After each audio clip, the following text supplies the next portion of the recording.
dry or fix my hair yesterday after I took a shower. So this is yesterday afternoon. So this is what I get. But we learned yesterday in our study that what happened between Esau and Jacob goes to Rebecca's brother Laban. He's on his way and he has a conversation with the Lord. Picking up on Genesis 29:1, it said, Then Jacob went on his journey, and he came to the land of the people of the east. And while he was there, Jacob saw Rachel on 29:6, and it said, and he seen Rachel coming down to the well, and he said unto them, is asking about Laban, is he well? And they said, He is well, and behold, Rachel his daughter cometh with the sheep. So she was a hard worker. She was a shepherdess, if that's how you pronounce it. And we know that about Sarah and Rachel's family. They were hardworking women. And then Jacob notices that it's not the right time for them to come down to water the sheep. And they said, well, they have to bring them here. And then when they decide to lift the rock from the well, then they're able to water the sheep. So what Jacob does is he goes and he takes the rock from the well and he waters Rachel's sheep. And while they on 8, and they said, we cannot until all the flocks are gathered together and until they roll the stone from the well's mouth, and then we water the sheep. And while he yet spake with them, Rachel came with her father's sheep, for she kept them. And it came to pass, when Jacob saw Rachel the daughter of Laban his mother's brother, and the sheep of Laban his mother's brother, that Jacob went near and rolled the stone from the well's mouth and watered the flock of Laban his mother's brother. And Jacob kissed Rachel and lifted up his voice and wept. So there is love at first sight. He loved her so much, and so it quickened his heart so much that he wept. And Jacob told Rachel, and he was her father's brother, and he was Rebekah's son, and she ran and told her father. And it came to pass, when Laban heard the tidings of Jacob his sister's son, that he ran to meet him and embraced him and kissed him and brought him to his house. And he told Laban all these things. So he basically caught Laban up on everything that had happened, and that he was there to seek a wife.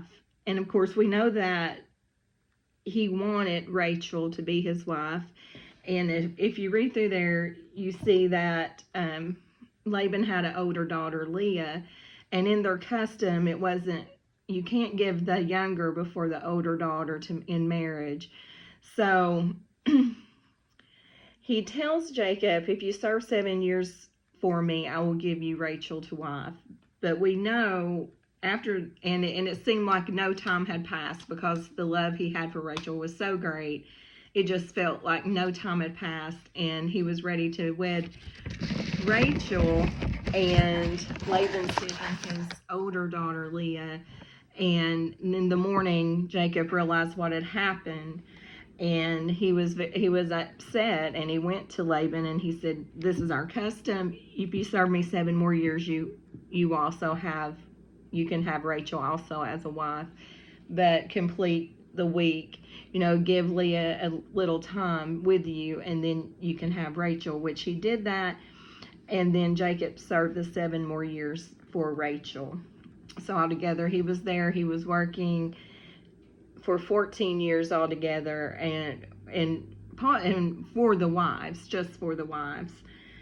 So we see that he was tricked to serve Laban for another 7 years.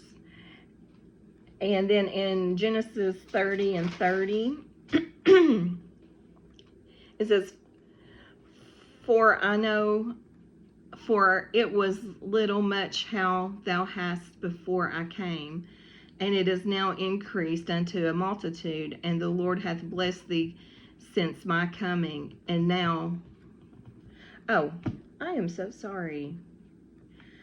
I skipped over some stuff because, yeah, I have two separate notes. So we know that he was tricked and he serves 14 years altogether for both, just so he could have Rachel to wife. And God saw that Leah was hated and Rachel was loved, because Jacob loved Rachel more than he loved Leah. He didn't hate Leah, but he didn't love her like he loved Rachel.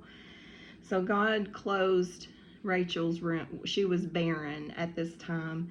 And Leah conceives and has her first son, Reuben, which is the first tribe of Israel. And she said, "The Lord hath looked on my affliction. Now will my husband love me." So she's seen that she was hated of her sister, and well, how she perceived it was like she was hated, and this was an affliction to her that her husband didn't love her like he loved Rachel. So that was an affliction to her, and God opened her womb and gave her a son. And sons were at that in 29 and 32. We read what she had said there about Reuben. And she said, "Now will my husband love me." So she said, "The Lord had looked on my affliction. Now will my husband love me." Because it was an affliction to her that he didn't love her with the love that he had for Rachel, or even equal to that. So then she conceived again, and that's in 29:33. And we see Simeon, the second tribe. And Leah said, "Because the Lord heard I was hated, he hath given me this son also." So she knows the Lord is blessing her with these children, and a son is a great commodity in that time. Then, so he blessed her with the blessing of another son. And then in 29:34, Leah conceived again, and this is Levi, the third tribe. And we know that Moses and Aaron came from this tribe, and it became the priest, and they became the priests. We see when they were wandering in the wilderness, that was their job. So that was Levi. And Leah said, "Now this time will my husband be joined unto me, because I have given him 3 sons." So we see here, it doesn't matter how much you give to someone, if they don't love you, they're not going to love you with the love that they should. So sometimes we settle for that, and then sometimes people don't. But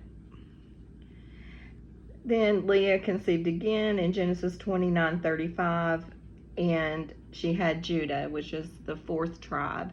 That is the tribe that David came from, and Jesus came from the tribe of Judah. And we know when Israel was dying in Egypt, when they went there to flee for the famine, they went into Egypt, and they were placed in Goshen, and Joseph protected them, gave them Goshen, where their sheep will have plenty of room to graze. And when he was dying and he did the blessings, we know that it said, "A lawgiver will not cease to come out of the tribe of Judah." And I think tomorrow we're just going to go through those blessings for the tribes and match up what was said here. But when Judah was born, Leah said, "Now will I praise the Lord."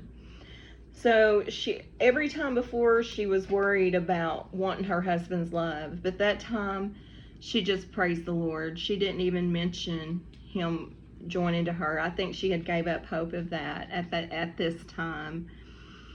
And then Rachel, seeing that she was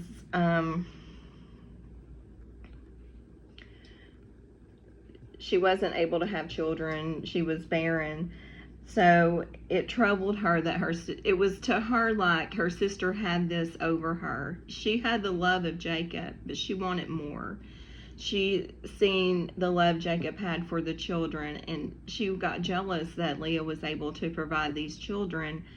And she said to because of their custom, we know their custom that if you have a handmaid and they conceive with your husband, they bear on your knees, and they give birth on your knees, that is considered your child in their culture.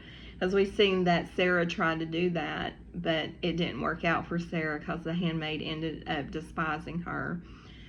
But this handmaid, Bilhah, it was Rachel's handmaid, and Rachel said, "Go into Bilhah, I'll give you my handmaid, that she may bear on my knees, and I will have children by her." And Bilhah did conceive and had Dan, which is the 5th tribe. And Rachel said, "God hath judged me and hath given me a son." And then Bilhah conceived again, and this is the 6th tribe, Naphtali. And Rachel said, "With great wrestling have I wrestled with my sister, and I have prevailed." So she thought, okay, now I have children too, right? Because in her was this rivalry with her sister Leah. She was more beautiful. She had the love of Jacob, but it just never was enough. And when she seen Leah having these children, she got jealous, and she felt like it was a competition. So she said, "With great wrestling have I wrestled with my sister. And now I have prevailed," because she was able to give Jacob 2 sons with her handmaid Bilhah. And then Leah saw that she had stopped being able to conceive at this time, and Leah said, "I will give you to Jacob, I'm giving you Zilpah, my handmaid, that she may bear on my knees, and I will give you a son with her, or I will give you children with her." And then the 7th tribe, Gad, was with Zilpah, Leah's handmaid.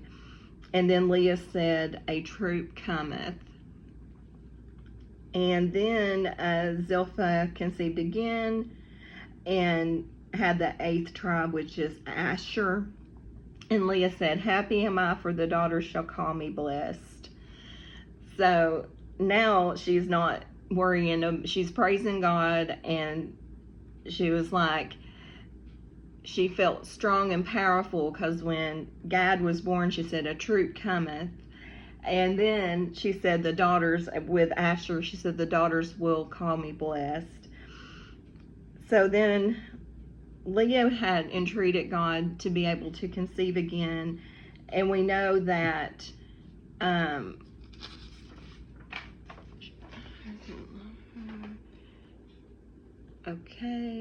sorry. So Leah has a son. I do want to read that. Jacob. So Leah had been entreating God to open her womb again, to be able to give Jacob another child. And one of her sons had found a mandrake in the field. It's like a sweet dessert kind of thing, and Rachel seen that her son had brought the mandrake, and she wanted it. And she said, "I will let my husband lay with you tonight for your son's mandrake." And Leah gave her the mandrake and ran out and told Jacob, I've hired you tonight to be with me for my son's mandrake." And he went and he was with her, and God did hearken to Leah and let her be able to conceive another child. And the 9th tribe is Issachar. And Leah said, "God hath given me my hire, because I had given my handmaid to my husband." So she said, "God's rewarded me because I gave my handmaid to my husband, and they've had children, and I made him more mighty. He has all these boys, and we can do so many things, and she's seen how that was such a great commodity. And for her doing a selfless thing, we see that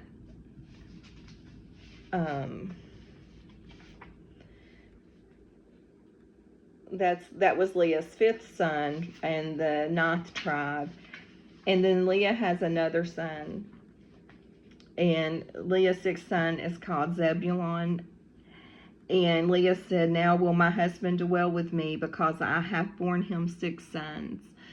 And this goes to show you, she loved Jacob so much. That desire for him to dwell with her never went away, no matter what she tried. And it's really sad that she never was able to get that from Jacob. But she did give him six sons and a daughter, Dinah.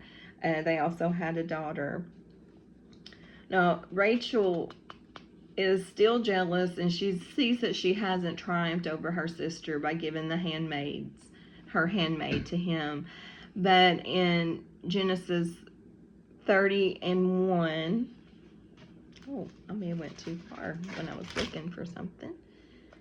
And when Rachel saw that she bare Jacob no children, Rachel envied her sister and said unto Jacob, "Give me children, or else I die." Here he is. He's been better to her than he has anybody, and he loved her more than he's loved anybody. That was not enough for Rachel. She thought she would be satisfied by giving her handmaid, and it did not satisfy her. She still felt envious of Leah, that was able to give him, to this point, six sons and a daughter.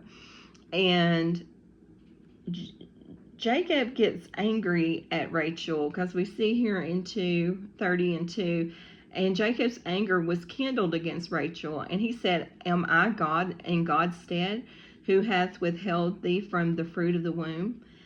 And she said, "Behold my maid Bilhah going into her." So that's when she decided to give. So Jacob was angry at Rachel because she wasn't satisfied with him. She wasn't satisfied that he loved her. His love wasn't enough for her. And that angered him, and there was nothing he could do about it. I mean, he would have done anything he could for her because he loved her so much, but there was nothing he could do. He wasn't God. So we see in 30:22 that God remembered Rachel, and God hearkened to her and opened her womb. So she was in prayer. She was asking God, "Please, let me conceive, let me bear Jacob a child." And God did eventually open her womb. And we know that and it came to pass in 25. And we know that Joseph was born of Rachel.